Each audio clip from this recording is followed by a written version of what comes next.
Ça va être une vidéo sérieuse.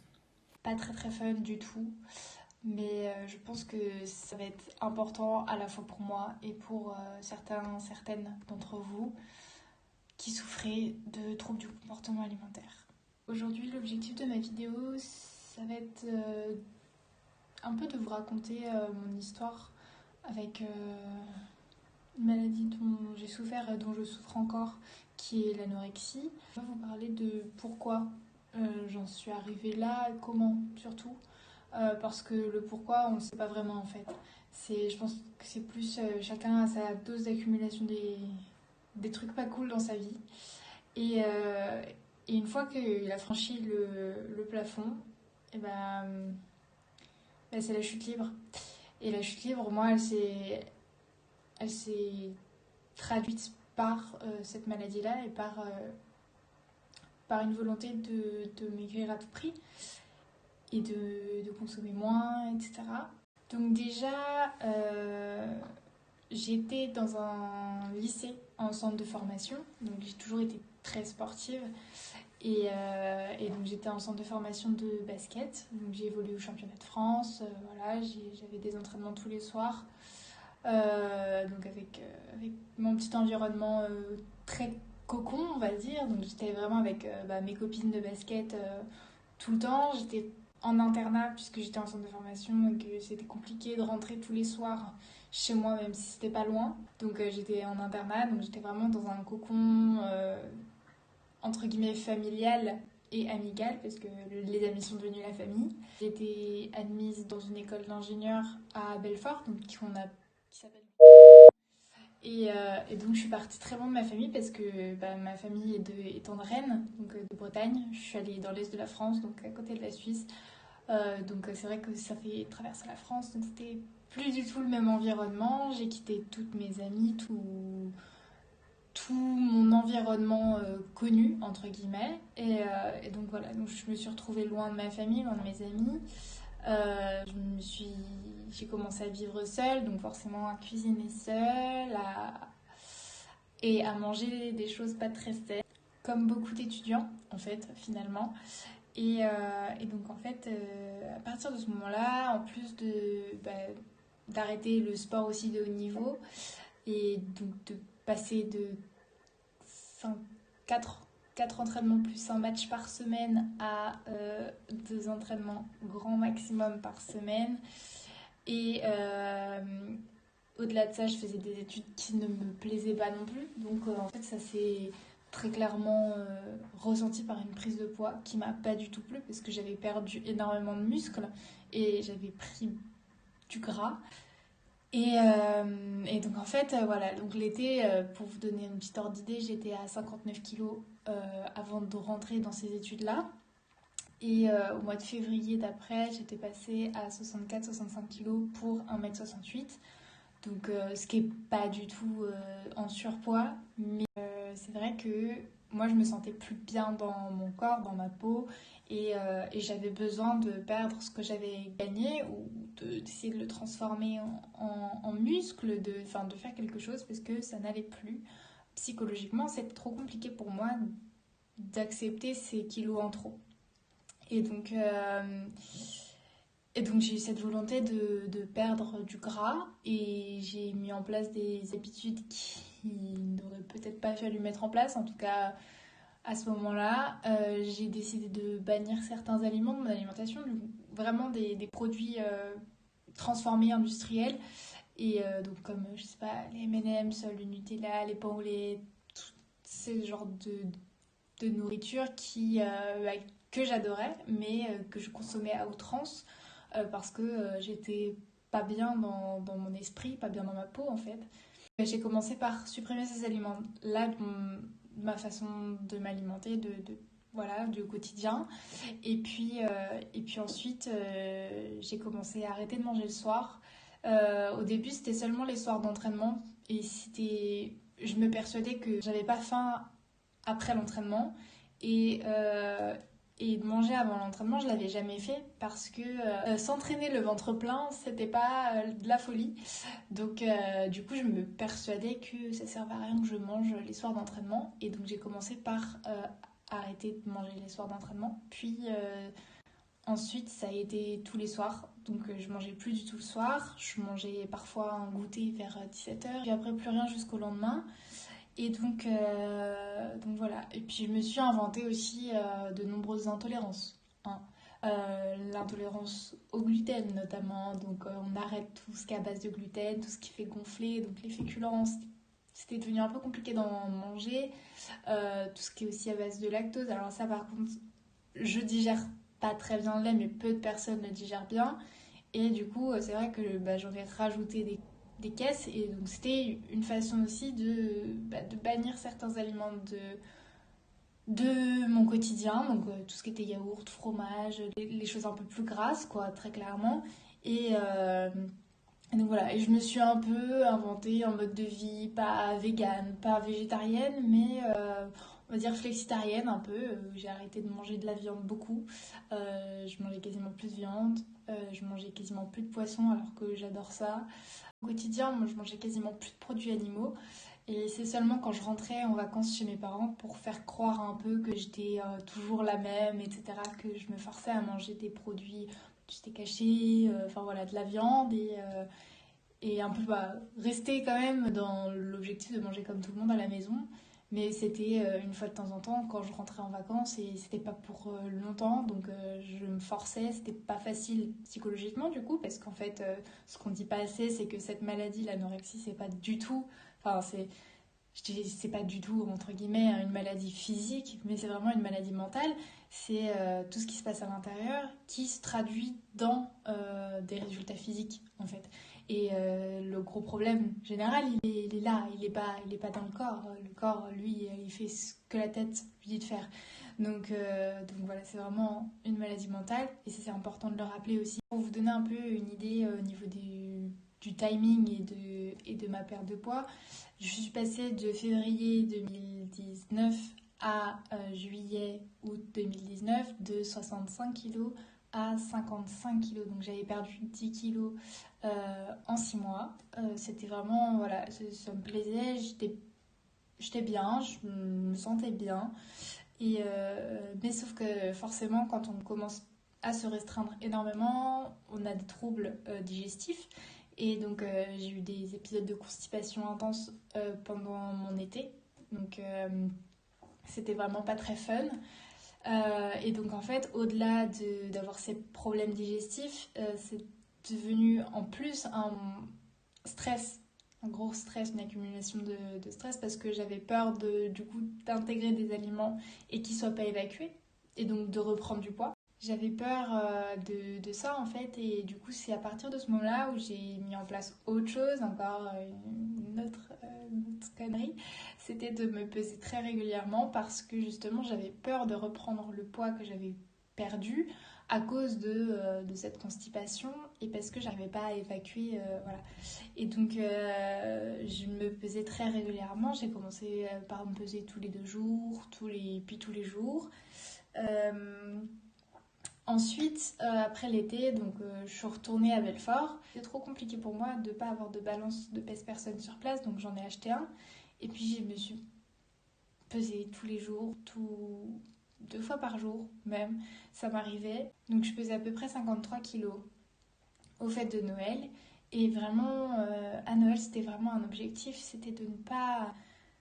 de, de manger le moins possible, parce que je savais que c'était des choses qui étaient très grasses, et donc je me suis vraiment inventé des choses quoi, pour éviter les repas de Noël. Donc j'ai inventé une sorte d'angine. Bon, après, voilà.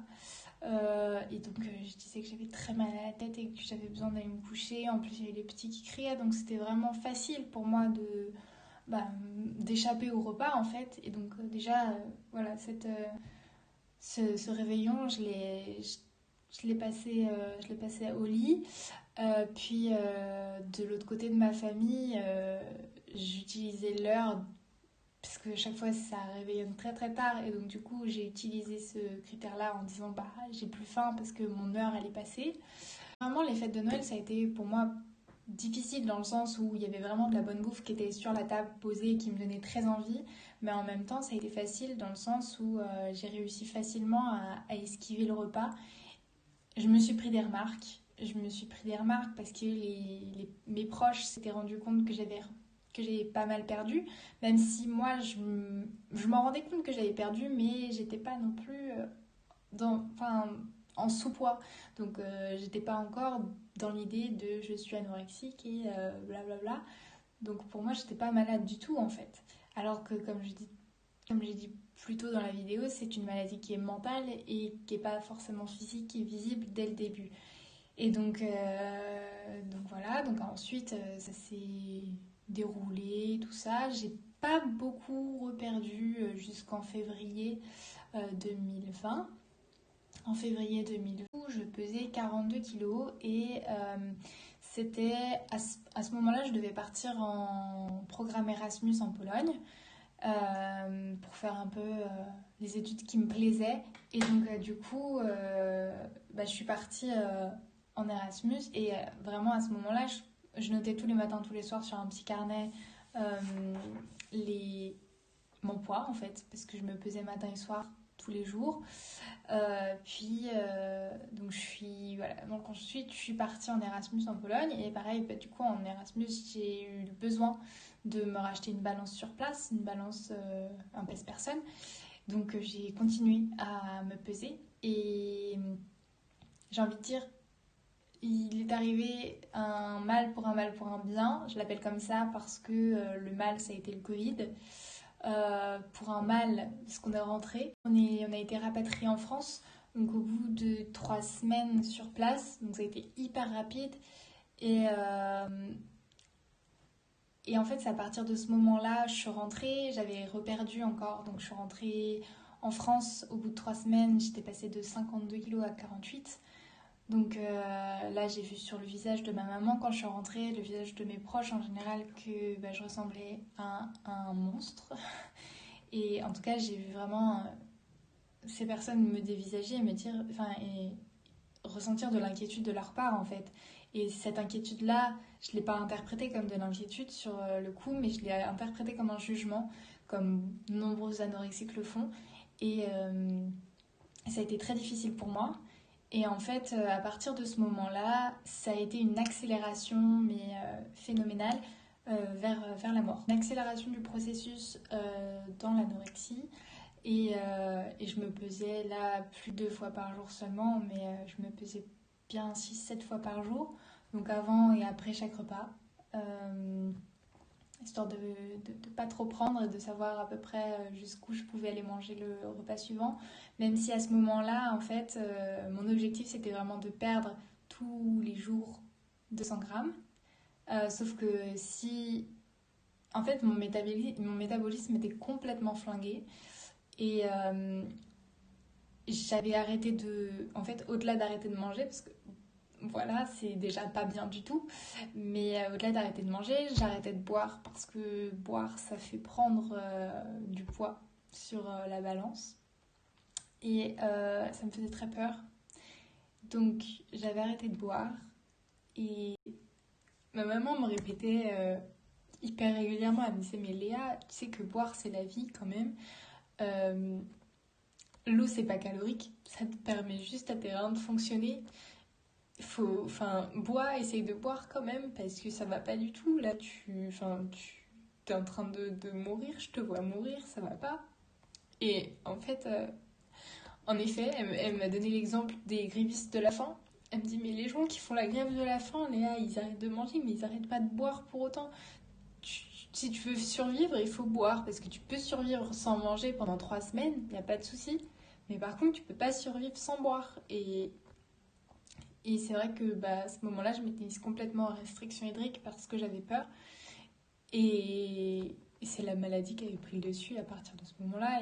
Et ça a été vraiment un plongeon vers la mort, comme je le dis en fait. Malgré le fait que mon métabolisme était complètement HS et que je brûlais plus du tout de calories dans la journée, je pouvais plus rien brûler parce que, je n'arrivais plus à me lever. Aller prendre une douche, c'était compliqué. Dès que je me levais, je faisais des malaises. Je tombais presque dans les pommes, je voyais plus rien. J'ai fait un malaise sous la douche. j'avais constamment froid.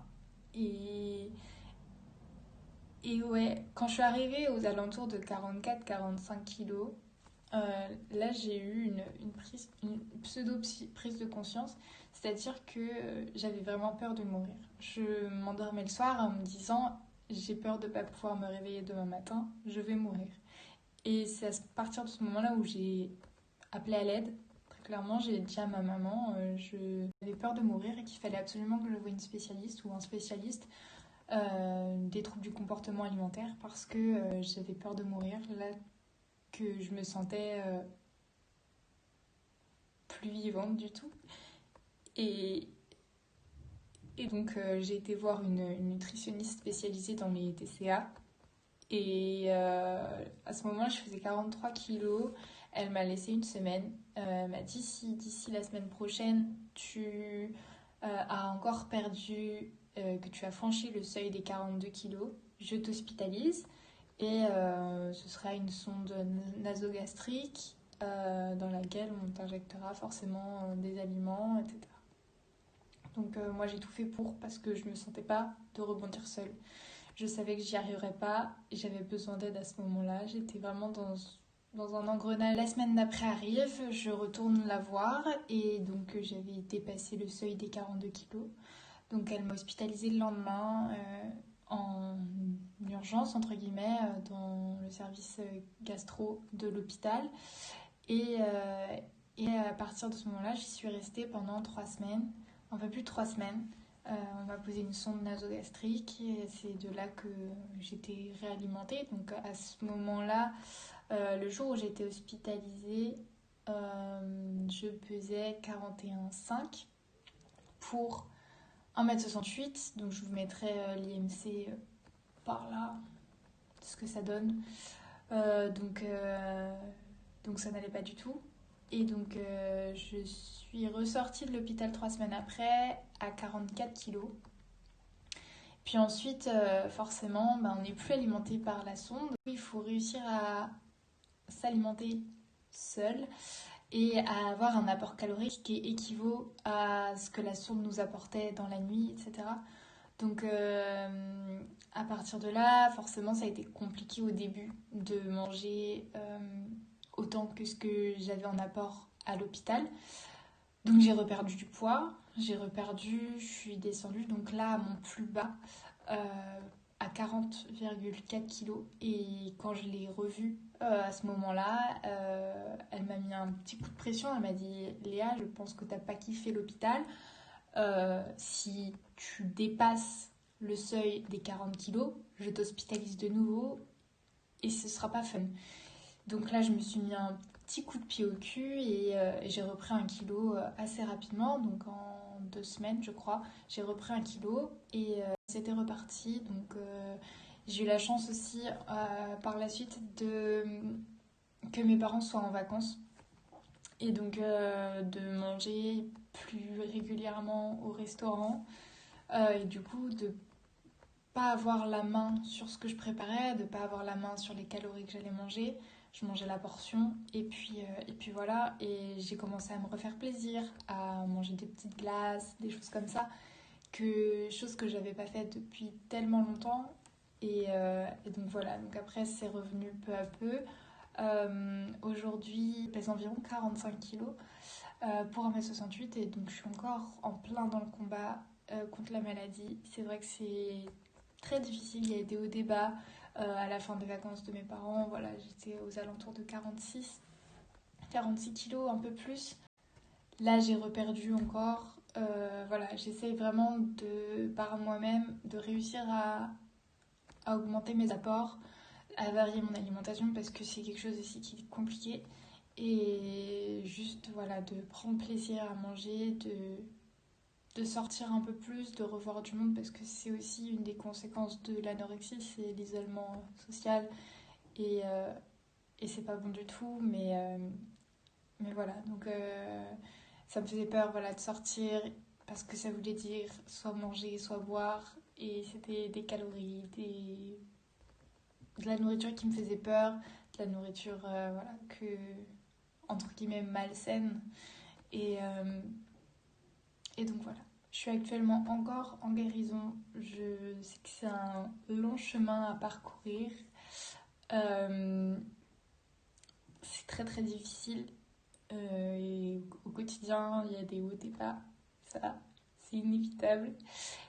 Mais je m'accroche et j'essaye justement de passer aussi par le sport pour pas me voir grossir, entre guillemets, mais plus me voir démaigrir, me voir me muscler. Et voilà, donc c'est toujours plus facile de l'appréhender comme ça. Après, c'est vrai qu'il faut faire très attention parce que faire du sport, ça veut dire dépenser des calories. Et si notre rapport quotidien, il nous aide pas à regagner du poids, c'est très compliqué parce que du coup, le sport nous fait brûler des calories et on en perd. C'est ce qui m'arrive en ce moment. Et donc, c'est un chemin qui sera très long à parcourir, qui aura forcément des hauts et des bas, que sans volonté, j'y arriverai pas. Et c'est pour ça qu'il faut que, voilà, faut être soutenu, faut se motiver, faut se dire que, voilà, on n'a plus envie de mourir, on n'a plus envie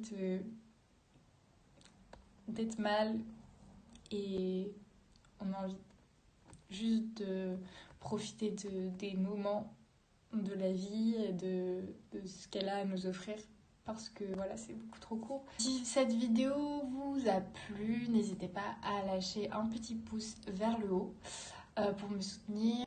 Je répondrai à vos commentaires. Si vous avez des questions sur ma maladie, n'hésitez pas.